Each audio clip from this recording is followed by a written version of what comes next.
విద్యార్థులందరికీ ఇంకోసారి సుస్వాగతం. పాలిటీకి సంబంధించిన విషయాల్లోకి వెళ్ళబోయే ముందు ఒక చిన్న అనౌన్స్మెంట్. సంక్రాంతి పండుగ సందర్భంగా జనవరి 15, 16, 17 అంటే సోమవారం, మంగళవారం, బుధవారం నా వీడియోస్ అప్లోడ్ చేయటం లేదు. మళ్ళీ జనవరి 18 గురువారం నుంచి యథావిధిగా వీడియోస్ అప్లోడ్ చేయబడతాయి. ఈ చిన్న విషయాన్ని గమనించండి. తర్వాత ఈరోజు పాలిటీకి సంబంధించిన విషయాలకు వస్తే, మాల్దీవ్స్తో చెలరేగినటువంటి వివాదం ఏమిటి, తర్వాత క్రిమినల్ లాస్కి సంబంధించి 3 బిల్స్ని ఈ మధ్య మన పార్లమెంట్ పాస్ చేసింది. భారతీయ న్యాయ సంహిత, భారతీయ నాగరిక సురక్షా సంహిత, అలాగే భారతీయ సాక్ష్య, వీటిల్లో ఉన్నటువంటి ముఖ్యమైనటువంటి విషయాలు ఏమిటి అంటే సాలియంట్ ఫీచర్స్, అలాగే క్రిటిక్స్ యొక్క ఒపీనియన్ ఏమిటి, పాలీక్రైసిస్ అంటే ఏమిటి, ఈ మధ్య ప్రపంచంలోని వేర్వేరు దేశాలు ఎదుర్కొంటున్నటువంటి ప్రముఖ సమస్యలు ఏమిటి, ఉల్ఫాకి సంబంధించిన ఒక ఫ్యాక్షన్తో ఈ మధ్య జరిగినటువంటి ఒప్పందం యొక్క ఇంపార్టెన్స్ ఏమిటి, బనానా రిపబ్లిక్ అంటే ఏమిటి, అసలు బనానా రిపబ్లిక్ ఆరిజిన్ ఏమిటి. తరచుగా మనం right wing populism, left wing populism అనేటువంటి పదాలని వింటూ ఉంటాం. అసలు వీటి అర్థం ఏమిటి, ఇవన్నీ రాగల అరగంట సేపు నేర్చుకుందాం. మొదటిది మాల్దీవ్స్ గురించి. మీరు ఒక్కసారి మాల్దీవ్స్ గురించి అర్థం కావాలి అంటే ఇక్కడ చూడండి. లక్షద్వీప్, ఇవి అరేబియన్ సీలో ఉన్నటువంటి చాలా ఐలాండ్స్ అన్నమాట. ఈ గ్రూప్ ఆఫ్ ఐలాండ్స్ అన్నిటినీ కలిపి లక్షద్వీప్ అంటాం. ఈ లక్షద్వీప్ ఏమో మన దేశంలో అంతర్భాగం అన్నమాట. అంటే అవి ఇండియాకి సంబంధించినటువంటి ఐలాండ్స్, కంబైన్డ్గా వాటిని అన్నిటినీ లక్షద్వీప్ అంటాం. ఈ మధ్య మన ప్రధానమంత్రి గారు లక్షద్వీప్ని విజిట్ చేసి కొన్ని కామెంట్స్ చేశారు. అంటే టూరిజం పొటెన్షియల్ గురించి సోషల్ మీడియా వేదికగా లక్షద్వీప్ యొక్క ఇంపార్టెన్స్ని తెలిసే విధంగా, లక్షద్వీప్ యొక్క టూరిస్ట్ పొటెన్షియల్ బయట ప్రపంచానికి తెలిసే విధంగా సోషల్ మీడియా ద్వారా ప్రజల్లోకి తీసుకెళ్లారు. ఇది మన ప్రధానమంత్రి ఈ మధ్య చేసింది. ఇంకొక ముఖ్యమైన విషయం ఏంటంటే, మన ప్రధానమంత్రి లక్షద్వీప్ని విజిట్ చేయటం అంటే భారతదేశానికి స్వాతంత్రం వచ్చిన తర్వాత లక్షద్వీప్ని విజిట్ చేసినటువంటి 2వ ప్రధానమంత్రి అన్నమాట. సరే, ఈ విషయాన్ని కాసేపు పక్కన పెడదాం. మీరు ఇంకాస్త కిందకి వెళ్ళారనుకోండి, ఇక్కడ ఇండియన్ ఓషన్లో ఇవి మాల్దీవ్స్ అన్నమాట. మాల్దీవ్స్ అంటే అవి కూడా చాలా ఐలాండ్స్ యొక్క సమూహం. ఇలా చాలా ఐలాండ్స్ కలిసి దగ్గరగా ఉంటే దాన్ని ఏమంటామంటే ఆర్కిపెలాగో అంటాం. కాబట్టి మాల్దీవ్స్ అనేటువంటిది ఒక ఆర్కిపెలాగో అన్నమాట. అది సావరిన్ కంట్రీ. జనాభా 5-6 లక్షలు ఉంటుంది. అంటే మన వరంగల్, కాజీపేట్, హన్మకొండ ఈ 3 కలిపితే ఎంత జనాభా ఉంటుందో అంత ఉంటుంది. ఇక ఏరియా ఎంత మొత్తం 300 స్క్వేర్ కిలోమీటర్స్ అనమాట. మీరు ఒక రెక్టాంగులర్ ఏరియాని ఊహించుకోండి. 15 కిలోమీటర్లు ఒకవైపు, 20 కిలోమీటర్లు ఒకవైపు, అంతే మొత్తం లక్షద్వీప్ యొక్క ఏరియా. టూరిజం పొటెన్షియల్ చాలా ఎక్కువగా ఉంది. ఆ దేశానికి సంబంధించిన జీడిపిలో 20 నుంచి 25% టూరిజం ద్వారానే వస్తుంది. కోవిడ్ తరువాత మన దేశం ఆ దేశానికి వెళ్ళేటువంటి టూరిస్ట్స్లో నెంబర్ 1 స్థానాన్ని ఆక్రమించింది. కోవిడ్ కంటే ముందు చైనా నెంబర్ 1 స్థానంలో ఉండేది. టూరిజం అనేటువంటిది ఆ దేశానికి ప్రధానమైనటువంటి ఆదాయ వనరు అన్నమాట. సరే, ఆ దేశం విషయానికి వస్తే బ్రిటిష్ నుంచి మనలాగే ఆ దేశానికి కూడా స్వాతంత్రం వచ్చింది. 1965లో వచ్చిందనమాట. స్వాతంత్రం వచ్చిన తర్వాత ఆ దేశం ఇన్ జనరల్ మన దేశానికి సంబంధించినంత వరకు కార్డియల్ రిలేషన్స్నే మెయింటైన్ చేసింది. ఎందుకంటే ఇక్కడ ఒక విషయాన్ని గుర్తుపెట్టుకోవాలి. చూడండి, మీకు ఇక్కడ మాల్దీవ్స్ ఉన్నాయి. మన దేశం నుంచి అంటే మన దేశానికి సంబంధించిన మెయిన్ ల్యాండ్ నుంచి దాదాపు 600-700 కిలోమీటర్లు వెళితే మాల్దీవ్స్ వస్తాయన్నమాట. ఏ చిన్న న్యాచురల్ కెలామిటీ వచ్చినా కూడా మనం కూతవేటు దూరంలో ఉంటాం. తొందరగా ఆ దేశానికి రీచ్ అవ్వగలిగినటువంటి పొటెన్షియల్ ఉన్నది భారతదేశానికి అనమాట. ఇప్పుడు అవి చిన్న చిన్న ఐలాండ్స్. ఇంకోటి ఏంటంటే సముద్ర మట్టానికి పెద్ద ఎత్తులో లేవు అవి. ఏవైనా పెద్ద తుఫాన్లు వచ్చినా సరే, సముద్ర మట్టం రైజ్ అయినా సరే లక్షద్వీప్ చాలా ఇబ్బందుల్ని ఎదుర్కొంటాయి. అలాగే మాల్దీవ్స్ కూడా ఇబ్బందులను ఎదుర్కొంటాయి అన్నమాట. సరే, మాల్దీవ్స్ విషయానికి వచ్చేసరికి మన దేశం చాలాసార్లు హెల్ప్ చేసింది. అందుకని ఆ దేశానికి మన దేశం యొక్క అవసరం బాగా ఎక్కువగా ఉంది కాబట్టి 1965వ సంవత్సరం తర్వాత దాదాపు 40-50 ఏళ్ల పాటు చాలా కార్డియల్ రిలేషన్స్ ఉండేవి. అయితే 2013లో ఎవరైతే ప్రెసిడెంట్గా ఎన్నికయ్యారో 2013 దాకా దాదాపు అంతా బాగానే నడిచింది. 2013 తర్వాత ఎవరైతే ప్రెసిడెంట్గా ఎలక్ట్ అయ్యారో ఆయన మన దేశానికి సంబంధించిన కార్డియల్ రిలేషన్స్ ఆయనకు నచ్చలేదు. అంతేకాకుండా చైనా యొక్క ప్రెషర్ కూడా ఉందన్నమాట. మీరు గమనించండి, చైనా యొక్క ప్రెషర్ అంటే వాళ్ళ దగ్గర బోల్డ్ డబ్బులు ఉన్నాయి, ఇన్వెస్ట్మెంట్స్ పట్టుకొని వచ్చేస్తారు, జేబుల నిండా డబ్బులు పట్టుకొని మేము ఇన్వెస్ట్ చేస్తామని వచ్చేస్తారు. అందుకే మీరు హంబంతోట పోర్టు చూడండి, శ్రీలంకలో అది చైనా వాళ్ళు కట్టారు. మళ్ళీ అప్పులు తీర్చలేకపోతే 99 సంవత్సరాల లాంగ్ లీజ్కి చైనా వాళ్ళకే ఇచ్చేశారు. అలాగే పాకిస్తాన్లో గ్వాదర్ పోర్ట్ కావచ్చు, క్యాక్ప్యూ పోర్ట్ అది మయన్మార్లో ఉంది. ఇవన్నీ చైనా నిర్మిస్తోందనమాట.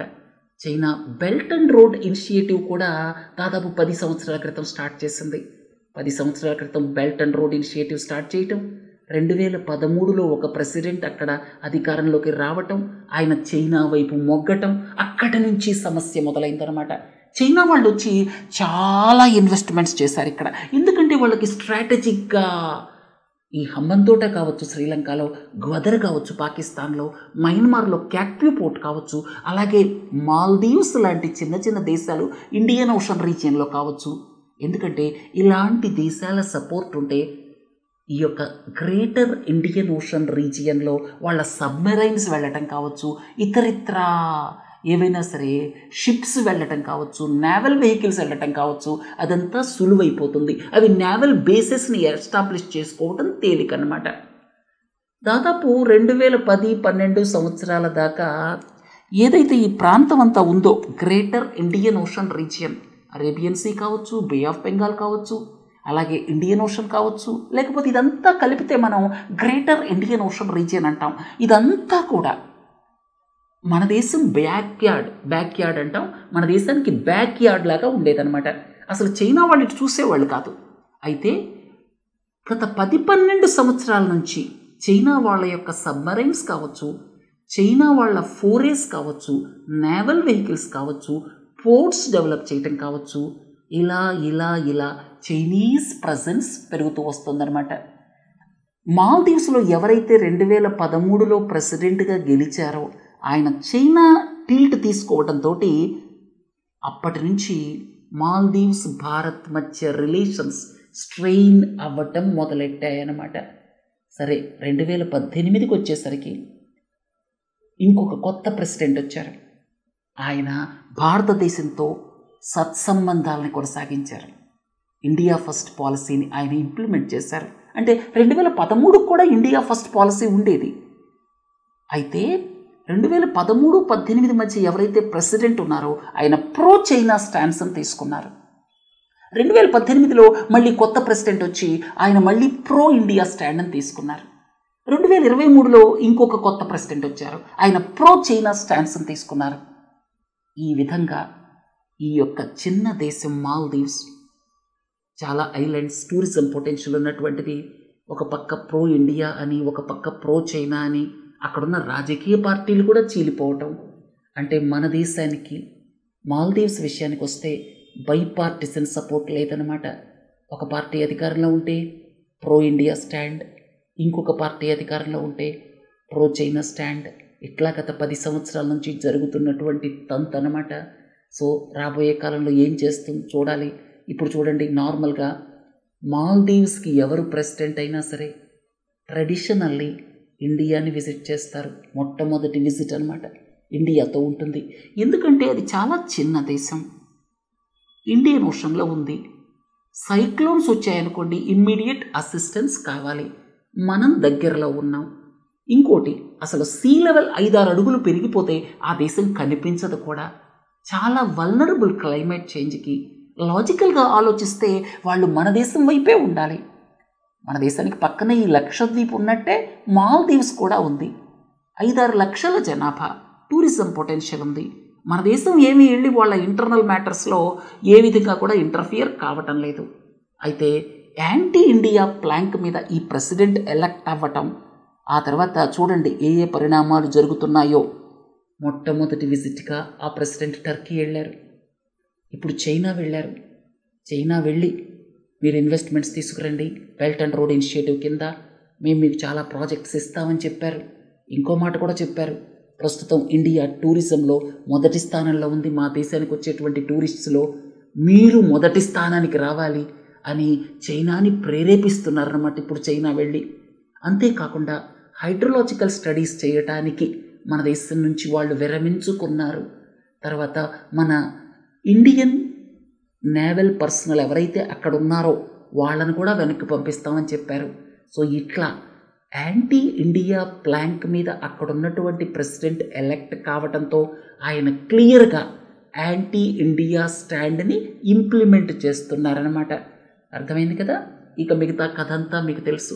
మన ప్రధానమంత్రి గారు లక్షద్వీప్ వెళ్ళటం, లక్షద్వీప్కు ఉన్నటువంటి టూరిస్ట్ పొటెన్షియల్ గురించి ఎక్స్ప్లెయిన్ చేయటం, సోషల్ మీడియా వేదికగా అందరికీ చెప్పటం, ఆ తర్వాత 3 డెప్యూటీ మినిస్టర్స్ మాల్దీవ్స్లో మన ప్రధానమంత్రి మీద నీచమైన కామెంట్స్ చేయటం, ఆ తర్వాత వాళ్ళ 3 ఆ ప్రెసిడెంట్ తప్పించటం, ఇదంతా జరిగింది.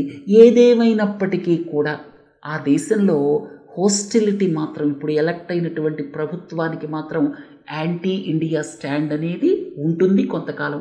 ముందు ఏం జరుగుతుందో చూడాలి. అందుకే ఏ దేశానికైనా సరే పక్కనున్న నైబరింగ్ కంట్రీస్తో బైపార్టిసన్ సపోర్ట్ ఉండాలి.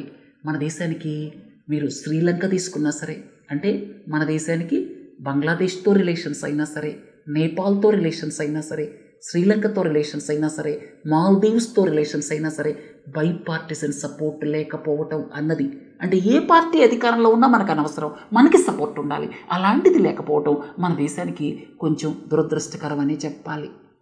సరే, చాలాసేపు ఎక్స్ప్లెయిన్ చేశాను. ఇప్పుడు ఈ మధ్య పాస్ అయినటువంటి 3 క్రిమినల్ బిల్స్ గురించి మీకు ఎక్స్ప్లెయిన్ చేస్తాను. ఇండియన్ పీనల్ కోడ్ బ్రిటిష్ వాళ్ళ టైంలో వచ్చింది. ఆ తర్వాత అమెండ్మెంట్స్ అవి ఇవి చేసుకుంటూ వచ్చారు. అసలు ఇండియన్ పీనల్ కోడ్ యొక్క ముఖ్య ఉద్దేశం ఏమిటి?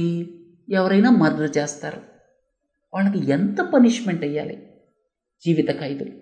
ఎవరైనా ఏదైనా సీరియస్ క్రైమ్ చేస్తారు, ఇంట్లో పడిపోయి ఇంజరీస్ చేస్తారు అక్కడ ఉన్న వాళ్ళకి ఎంత పనిష్మెంట్ ఇవ్వాలి? తర్వాత ఏదైనా సరే సీరియస్ క్రైమ్స్, మర్డర్స్ లాంటివి జరిగాయనుకోండి, టెర్రరిజం రిలేటెడ్ ఈవెంట్స్ జరిగాయనుకోండి, ఇలాంటి సందర్భాల్లో అసలు పనిష్మెంట్స్ ఎంత ఉండాలి, జైల్ టర్మ్స్ ఎంత ఉండాలి, రకరకాల క్రైమ్స్ ఉంటాయి కదా, వాటికి సంబంధించి పనిష్మెంట్స్ ఏమిటి, జైల్ టర్మ్స్ ఏమిటి, ఇలాంటివన్నీ స్పెసిఫై చేసేది ఇండియన్ పీనల్ కోడ్. తర్వాత దీన్ని రిప్లేస్ చేస్తూ ఇప్పుడు భారతీయ న్యాయ సంహిత బిల్ వచ్చింది. అలాగే క్రిమినల్ ప్రొసీజర్ కోడ్, ఎలాంటి ప్రొసీజర్ ఫాలో అవ్వాలి? ఎందుకంటే డెమోక్రటిక్ కంట్రీలో due process, proper procedures follow అవ్వకపోతే ఏమవుతుంది? ఆర్బిట్రరీ యాక్షన్కి దారితీస్తుంది అనమాట. ఎగ్జిక్యూటివ్ ఆర్బిట్రరీ యాక్షన్ ఏదైతే ఉందో అది చాలా డేంజరస్, మీ అందరికీ తెలుసు. So arbitrary action, repressive attitude ఎగ్జిక్యూటివ్ది లేకుండా ప్రాపర్ ప్రొసీజర్స్ ఉండేలా చూస్తారు. అథారిటేరియన్ కంట్రీస్కి వెళ్ళామనుకోండి, చైనా లాంటిది, ఇరాన్ లాంటిది, అక్కడ ఇలాంటివి ఏవి ఉండవు. అక్కడ రాజు చెప్పిందే వేదం, రూలర్ చెప్పిందే వేదం అనమాట. ఇక్కడ అలా కాదు. మనం ప్రభుత్వాలను ఎన్నుకుంటున్నాం, వాళ్ళు చట్టాలు తీసుకొస్తున్నారు, ఆ చట్టాలకి లోబడి అందరూ పరిపాలించాలి. ఏదైనా తప్పు చేస్తే సీఎంనైనా టేకప్ చేయొచ్చు, పీఎంనైనా టేకప్ చేయొచ్చు. అదే ప్రజాస్వామ్యం యొక్క గొప్పతనం అనమాట. సో ఎలాంటి పనిష్మెంట్స్ ఇవ్వాలి అనేటువంటిదేమో ఇండియన్ పీనల్ కోడ్ చెప్తే, కోడ్ ఆఫ్ క్రిమినల్ ప్రొసీజర్ ఇదేమో ప్రొసీజర్స్ గురించి మాట్లాడుతుంది. అలాగే ఎవిడెన్స్ యాక్ట్ అంటే ఎలాంటి వాటిని మనం ఎవిడెన్స్గా తీసుకుంటాం. ఎవరైనా సరే దోషి అని చెప్పడానికి మనకి ఎవిడెన్స్ కావాలి. ఇది కూడా 1872. ఇక్కడ మీకు కోడ్ ఆఫ్ క్రిమినల్ ప్రొసీజర్ 1973 కనబడుతోంది, కానీ యాక్చువల్గా దానికి ఆరిజిన్ బ్రిటిష్ టైంలోనే ఉందన్నమాట. అందుకే ఈ 3 కూడా బ్రిటిష్ ఎరా లాస్ అంటాం. వాటిని పూర్తిగా రిఫైన్ చేసేసి ఇప్పుడు కొత్త చట్టాలను తీసుకురావాలని ప్రభుత్వం సంకల్పించింది. దీని మీద చాలా విమర్శలు ఉన్నాయి, వాటి గురించి కూడా చెప్తాను. ప్రభుత్వ స్టాండ్ కూడా చెప్తాను. ఒక్కొక్క దాంట్లో ఉన్నటువంటి సాలియంట్ ఫీచర్స్ ఒక 4-5 చెప్తాను. ఒకటేంటంటే టెర్రరిజం కేసెస్. టెర్రరిజం కేసెస్ అనగానే మనకి యుఏపిఏ 1967 గుర్తుకొస్తుంది, కానీ టెర్రరిజం కేసెస్ని ఇక్కడ ఇండియన్ పీనల్ కోడ్ ద్వారా కూడా ప్రాసిక్యూట్ చేసి శిక్షలు విధించవచ్చు అనమాట. యూఏపీఏ కావచ్చు, ఐపీసీ ద్వారా కావచ్చు, శిక్షలు విధించవచ్చు. అయితే ఏ చట్టం కింద చేయాలి, ఐపీసీ కింద చేయాలా లేకపోతే యూఏపీఏ చట్టం కింద చేయాలా అనేది డిసైడ్ చేసేది కనీసం ఎస్పీ లెవెల్ అధికారి అనమాట. తర్వాత మాబ్ లించింగ్, 5 కానీ అంతకంటే ఎక్కువ కానీ కలిసి ఎవరినైనా సరే చంపేశారనుకోండి, అప్పుడు వాళ్ళకి మరణశిక్ష కూడా విధించవచ్చు. మర్డర్ కిందకు వస్తుంది అది. ఇంతకుముందు మాబ్ లించింగ్కి సంబంధించినటువంటి ప్రొవిజన్స్ లేవన్నమాట. ఇది కొత్తగా ఇంట్రడ్యూస్ చేశారు. తర్వాత ఇంకోటి ఏంటంటే పెట్టి ఆర్గనైజ్డ్ క్రైమ్ అంటే ఏమిటి? అసలు పెట్టి క్రైమ్ అని చాలాసార్లు మాట్లాడుకుంటూ ఉంటాం కదా. పెట్టి ఆర్గనైజ్డ్ క్రైమ్ అంటే ఏమిటనేది డిఫైన్ చేశారు. సో ఇక్కడ ముఖ్యంగా ఉన్న పాయింట్స్ చూస్తే టెర్రరిజం కేసెస్ని జనరల్ ఇండియన్ పీనల్ కోడ్ ద్వారా కూడా ప్రాసిక్యూట్ చేసి వాళ్ళకి జైలు శిక్ష వేయచ్చు అనేటువంటిది. కొన్ని కేసెస్లో మరణశిక్ష కూడా విధించవచ్చు. దీని మీద చాలా క్రిటిసిజం వచ్చింది. యూఏపీఏ ఉంది కదా, ఇందులో ఎందుకు పెట్టారు మీరు అనేటువంటి క్రిటిసిజం కూడా వచ్చింది. అయితే మాబ్ లించింగ్, ఎందుకంటే అక్కడక్కడ మనం చూస్తూ ఉంటాం ఉత్తర భారతదేశంలో ఎవరైనా సరే ఆవుల్ని తోలుకుని వెళ్తున్నారనుకోండి, ఒక్కొక్కసారి వాళ్ళు చనిపోవటం చూస్తూ ఉన్నాం మనం. అవన్నీ లించింగ్ ఇన్సిడెంట్స్ అనమాట. 10 మంది గ్రూప్ కలిసి, గ్రూప్ అంటే వాళ్ళకి ఫేస్ ఉండదు కదా, ఎవరైంది తెలియదు కదా, అందుకని గ్రూప్ ఎప్పుడైనా సరే చంపడానికి కొన్ని సందర్భాల్లో వాళ్ళు వెనుకాడరు అనమాట. ఒక్కళ్ళు వెళ్ళి చంపాలంటే పలానా రామయ్య చంపాడు, వీరయ్య చంపాడని చెప్పచ్చు, అప్పుడు వాళ్ళకి శిక్షలు వేయచ్చు. కానీ ఒక 100 మంది కలిపి చంపారనుకోండి, అప్పుడు ఆ 100 మంది ఎవరు అనేది ఐడెంటిఫై చేయడం కష్టం. అందుకే మాబ్ లించింగ్ అనేది చాలా డేంజరస్ అనమాట. తర్వాత పెట్టి ఆర్గనైజ్డ్ క్రైమ్ని డిఫైన్ చేశారు. తర్వాత చైల్డ్ని డిఫైన్ చేశారు. తర్వాత ట్రాన్స్జెండర్ అనే దాన్ని జెండర్ డెఫినేషన్లో ఇంక్లూడ్ చేశారు. ఈ ఎలక్ట్రానిక్ డిజిటల్ రికార్డ్స్ని డాక్యుమెంట్ కింద పరిగణించారు. సెడిషన్ని తీసేశారు. చాలా కాలం నుంచి సెడిషన్ అనేది కాంట్రవర్షియల్ కదా, దాన్ని తీసేశారు. అయితే అలాంటి ప్రొవిజన్స్ని పెట్టడం అనేది పెద్ద క్రిటిసిజం అయిందనమాట. తర్వాత అటెంప్ట్ టు కమిట్ సూసైడ్, ఎవరైనా సరే సూసైడ్ అటెంప్ట్ చేస్తే ఇంతకుముందు క్రైమ్, ఇప్పుడు కాదు. తర్వాత కమ్యూనిటీ సర్వీస్, ఏదైనా సరే చిన్న చిన్న నేరాలు చేశారనుకోండి, ఎవరో వెళ్ళి 2000 దొంగతనం చేశారు, 1000 రూపాయలు దొంగతనం చేశారు, అలాంటి వాటికి కమ్యూనిటీ సర్వీస్ని పెట్టారు. జైల్లో ఉండకుండా మీరు వెళ్ళి కమ్యూనిటీ సర్వీస్, దాన్ని మ్యాజిస్ట్రేట్ చెప్తారు, వెళ్ళి రోడ్లు ఓడవండి, లేకపోతే ఆ పార్క్ క్లీన్ చేయండి, ఆ పార్క్లో ఉన్నటువంటి ఆ గడ్డి అది తీసేయండి, ఇలాంటివి చెప్పొచ్చు అనమాట. సరే, ఇదంతా కూడా భారతీయ న్యాయ సంహితలో 4-5 ఇంపార్టెంట్ పాయింట్స్ చెప్పాను. ఒకటేమో టెర్రరిజం కేసెస్, మాబ్ లించింగ్, పెట్టి ఆర్గనైజ్డ్ క్రైమ్ని డిఫైన్ చేయటం, ట్రాన్స్జెండర్ని జెండర్లో ఇంక్లూడ్ చేయటం, ఎలక్ట్రానిక్ డిజిటల్ రికార్డ్స్ కూడా డాక్యుమెంట్ కింద పరిగణించటం, అటెంప్ట్ టు కమిట్ సూసైడ్ని క్రైమ్ అనేటువంటి దాని నుంచి తీసేయటం, కమ్యూనిటీ సర్వీస్ అనే దాన్ని ఇంట్రడ్యూస్ చేయటం. ఇక భారతీయ నాగరిక్ సురక్షా సంహిత, ఇది కోడ్ ఆఫ్ క్రిమినల్ ప్రొసీజర్ని రిప్లేస్ చేస్తోంది. కోడ్ ఆఫ్ క్రిమినల్ ప్రొసీజర్ అంటే ఏమిటి? అది ప్రొసీజర్ చెప్తుందనమాట.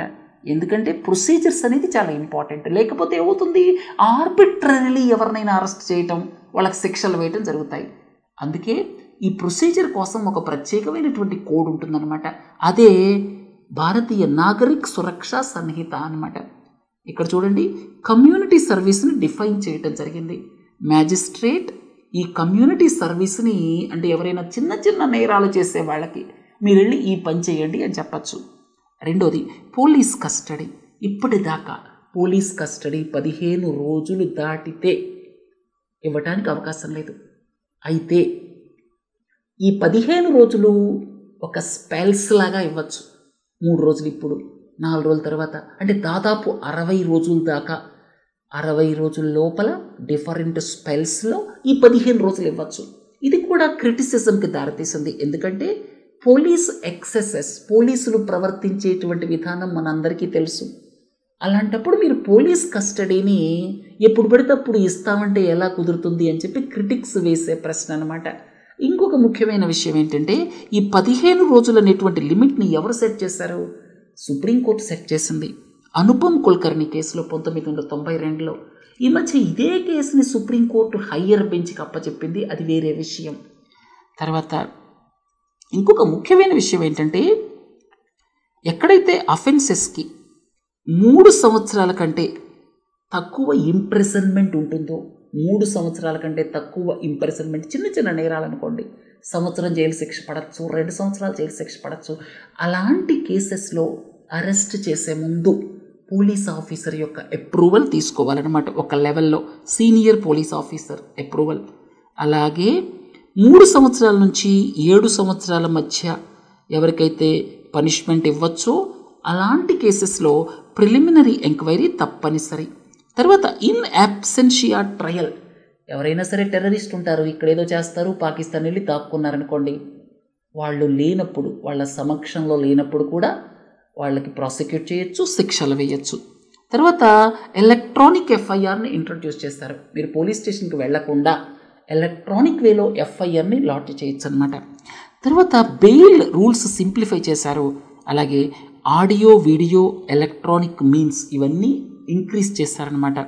తర్వాత 2 కంటే ఎక్కువ అడ్జర్న్మెంట్స్ ఇవ్వకూడదు. ఇది ఎలా ఇంప్లిమెంట్ చేస్తారో చూడాలి. అంటే ఏంటంటే, క్రిమినల్ జస్టిస్ సిస్టంలో చాలా డిలేస్ అవుతున్నాయి, వీటిని తగ్గించాలి, జ్యుడిషియరీ మీద నమ్మకం పెంచాలి, జస్టిస్ డెలివరీ ఫాస్ట్గా జరగాలి, వీటన్నిటినీ దృష్టిలో పెట్టుకొని, అలాగే ఫ్రీడమ్స్ కూడా మీకు బెయిల్కి సంబంధించిన కండిషన్స్ని సింప్లిఫై చేశారంటే ఫ్రీడమ్స్కి, హ్యూమన్ రైట్స్కి వాల్యూ ఇచ్చినట్టు అనమాట. డెమోక్రటిక్ కంట్రీస్ అంటే అదే కదా, freedoms, human rights, due process ఇవన్నీ ఫాలో అవ్వాలి. తర్వాత భారతీయ సాక్ష్య బిల్ అంటే ఎవిడెన్స్. ఇంతకుముందు ఎలక్ట్రానిక్ ఎవిడెన్స్ని తీసుకునేవాళ్ళు కాదు, ఇప్పుడు ఎలక్ట్రానిక్ ఎవిడెన్స్ని అడ్మిసిబుల్ లీగల్ రికార్డ్గా తీసుకుంటున్నారు. ఇదివరకు ఏదైనా ఒక పేపర్ వస్తేనే వాళ్ళు పరిగణించేవాళ్ళు, అలా కాదు. ఎలక్ట్రానిక్ మీన్స్ ద్వారా మీకు ఎవిడెన్స్ వచ్చిందనుకోండి, అది కూడా కన్సిడరేషన్లో తీసుకుంటారు. అది ముఖ్యమైన చేంజ్ అన్నమాట. తర్వాత ఎలక్ట్రానికల్లీ స్టేట్మెంట్స్ రిసీవ్ అయితే కూడా దాన్ని ఎవిడెన్స్ కింద పరిగణిస్తారు. అలాగే దాన్ని స్టోర్ చేయడానికి, ట్రాన్స్మిట్ చేయడానికి నార్మల్ డాక్యుమెంట్స్కి ఎలాంటివైతే ఇంప్లిమెంట్ చేస్తారో వీటికి కూడా అలాంటిదే ఇంప్లిమెంట్ చేస్తారనమాట. సరే, మీకు అర్థమయ్యే ఉంటుంది. భారతీయ న్యాయ సంహిత ఇది ఇండియన్ పీనల్ కోడ్ని రిప్లేస్ చేసింది.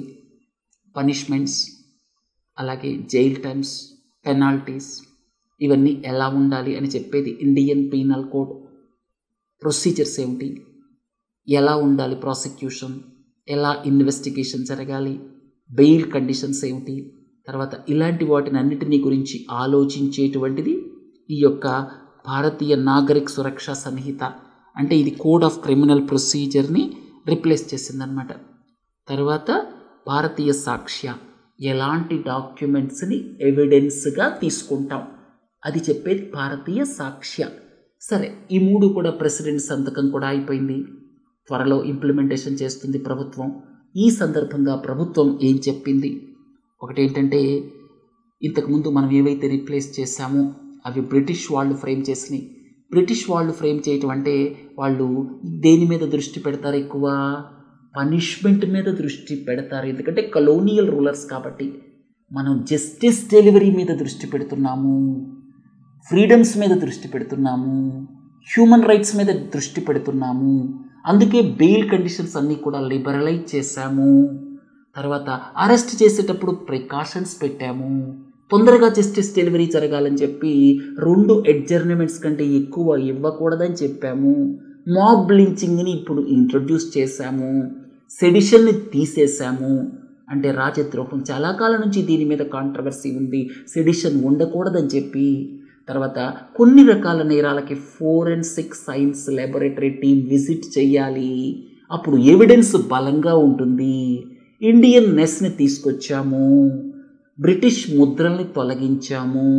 ఇది ప్రభుత్వం చెప్పేటువంటి వాదన అనమాట. ఇక క్రిటిక్స్ ఏం చెప్తున్నారు, మీరు జస్ట్ సెక్షన్స్ని దాన్ని అటు ఇటు మార్చారు తప్పితే పెద్దగా చేంజెస్ లేవు.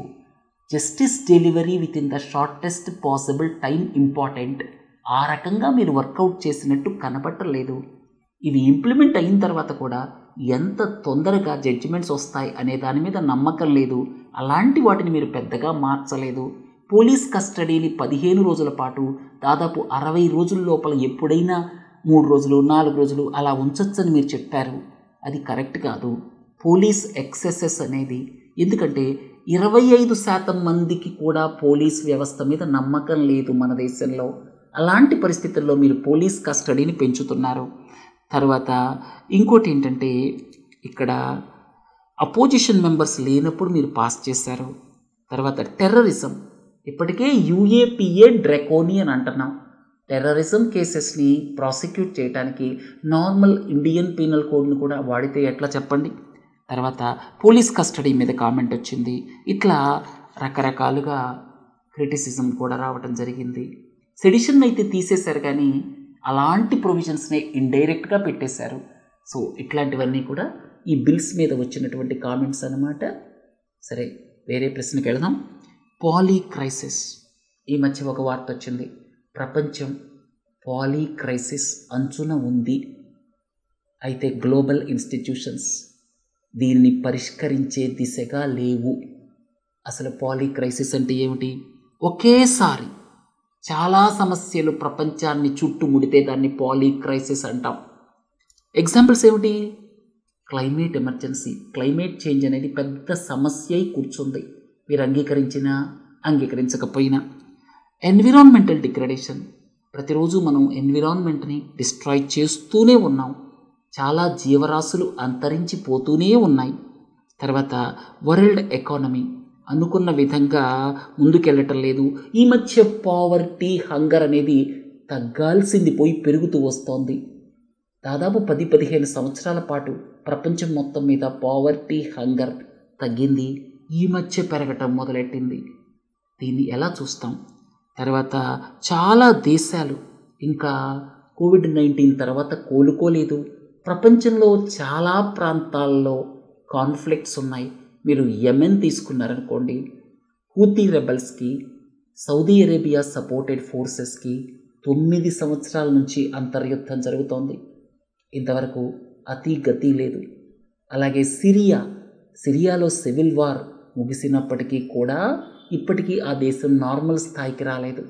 ఆఫ్ఘనిస్తాన్ ఒక విధంగా ఇవాళ ప్రపంచంలో ప్రధాన సమస్యలు ఉన్న దేశాల్లో మొదటి వరుసలో ఆఫ్ఘనిస్తాన్ ఉంటుంది. అక్కడ మహిళలకు ఏ రకమైన హక్కులు లేవు. అలాగే ఎన్నికల మీద నీలినీడలు కమ్ముకుంటున్నాయి. ఈ మధ్య చూడండి, సెర్బియా కావచ్చు, డెమోక్రటిక్ రిపబ్లిక్ ఆఫ్ కాంగో కావచ్చు, అలాగే కోస్టారికా సెంట్రల్ అమెరికా దేశం కావచ్చు, ఎన్నికలు ఏవైతే నిర్వహించాయో అవి సక్రమంగా లేవు అని చెప్పి అపోజిషన్ లీడర్స్ ఈ మధ్య గొడవ చేయడం చూసాం. బంగ్లాదేశ్లో కేవలం 41% మాత్రమే ఓటింగ్ నమోదైంది. అపోజిషన్ బాయ్కాట్ చేసింది. తర్వాత చాలా దేశాలు ఇప్పుడే చెప్పాను కదా, వార్ కాన్ఫ్లిక్ట్స్ తోటి మగ్గుతున్నాయి. తర్వాత ఇంటర్ కనెక్టెడ్ గ్లోబల్ సిస్టమ్స్ అన్నీ కొలాప్స్ అవుతున్నాయి. గ్లోబల్ వాల్యూ చైన్స్ అని మనం ముందుకు వచ్చాం గ్లోబలైజేషన్కి సంబంధించి. ఇప్పుడు రీజనల్ వాల్యూ చైన్స్ గురించి మాట్లాడుతున్నాం. అంటే ఒక రకంగా గ్లోబలైజేషన్ నుంచి వెనక్కి తగ్గినట్టే కదా. అలాగే పోలరైజేషన్ జరిగినప్పుడు మనం రేషనల్ థింకింగ్ నుంచి దూరం అవుతాం. ఇది చాలా దేశాల్లో జరుగుతుంది. రైట్ వింగ్ కావచ్చు, లెఫ్ట్ వింగ్ కావచ్చు. పోలరైజేషన్ అనేది ఈ మధ్యకాలంలో ముఖ్యంగా రైట్ వింగ్ పోలరైజేషన్ యూరోపియన్ కంట్రీస్లో కూడా బాగా పెరుగుతుంది. కాబట్టి ఈ పరిస్థితుల్లో మనిషి రేషనల్ థింకింగ్ని కోల్పోతాడనమాట. ఇదంతా పాలీ క్రైసిస్కి ఉదాహరణలు. తర్వాత మెమొరాండమ్ ఆఫ్ సెటిల్మెంట్, ఉల్ఫా ఫ్యాక్షన్తో సంతకం పెట్టడం జరిగింది. అరబిందా రాజ్కోవా ఫ్యాక్షన్ అన్నమాట ఇది. ఉల్ఫా ఎప్పుడు ఫామ్ అయింది? 1979 నుంచి అస్సాంలో అల్లర్లు జరిగాయి. అంటే బంగ్లాదేశ్ వాళ్ళు ఎక్కువగా మైగ్రేట్ అవ్వడంతో మా కల్చర్కి కావచ్చు, మా యొక్క అస్సామీస్ పీపుల్ ఐడెంటిటీకే ఇబ్బంది వస్తుందని భావించి కొంతమంది బాగా గొడవ చేయటం మొదలెట్టారు. అది వైలెంట్ టర్న్ తీసుకుంది. ఆ తర్వాత 1985లో అస్సాం అకార్డ్ సంతకం పెట్టడం జరిగింది. అంతకుముందు ఫామ్ అయినటువంటివే ఇవి ఉల్ఫా అన్నమాట. తర్వాత ఉల్ఫా సంబంధించి ఫ్యాక్షన్స్గా విడిపోవడం జరిగింది. దాదాపు 2000 సంవత్సరం తర్వాత ఉల్ఫా యాక్టివిటీస్ అంత సీరియస్గా లేవు. కారణాలు ఏవైనా సరే బంగ్లాదేశ్ దాదాపు గత 10-15 సంవత్సరాల కాలంలో బాగా కోఆపరేట్ చేసింది. అంటే టెర్రరిస్ట్ బేసెస్ని అది అలౌ చేయలేదు. అలాగే చుట్టుపక్కల ఉన్న దేశాలు కొంతవరకు మయన్మార్, కొంతవరకు భూటాన్, ఇలాంటి దేశాల సహకారంతో మనం నార్త్ ఈస్ట్లో ఇన్సర్జెన్సీని బాగా తగ్గించగలిగాం. ఇప్పుడు ఉల్ఫా ఫ్యాక్షన్స్ పేరుకైతే ఉన్నాయి కానీ అంత స్ట్రాంగ్గా లేవు.